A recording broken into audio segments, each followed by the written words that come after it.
Hello, আসসালামু আলাইকুম।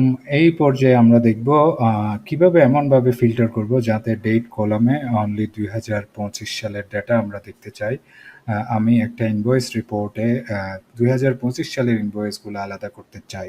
তাহলে আমার আমার গোল হলো ২০২৫ সালের ইনভয়েসগুলো ফিল্টার করা, তাই না? তাহলে আমি এখানে গেলাম, তাই না?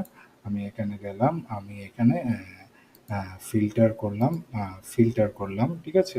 এখানে আমি দিলাম যে ফরম্যাট রুলস। তাহলে আমি কাস্টম ফরম্যাট দিলাম। কাস্টম ফর্মুলা হলো ইকুয়াল টু ইয়ার, ইয়ার তারপর ইয়ার বছর, যে কোন বছর, কোন সেলটা নিয়ে আমি কাজ করতে চাই, 9 ইজ ইকুয়াল টু ২০২৫ সালের ডাটাগুলো তুমি কি করো, রেড মার্কে দেখাও, লাইট রেড, ওকে? ধরেন লাইট রেডে দেখাও। আমি তাহলে ডান দিলাম। এই যে ২০২৫ সালের যে ডাটাগুলো সেগুলো লাইট রেডে দেখাচ্ছে, এবং এগুলো ২০২৪-২০২৩ সালের ডাটা, সেগুলো হাইলাইট হয় নাই। আমরা অনলি ২০২৫ সালের ডাটা হাইলাইট করতে চাইছি। এই যে ২০২৫ সালের ডাটা এখানে হাইলাইট হয়েছে।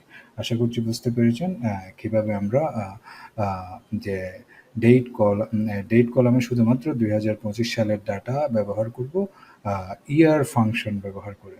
নেক্সট ভিডিওতে দেখা হবে ইনশাল্লাহ। সে পর্যন্ত ভালো থাকুন। আসসালামু আলাইকুম।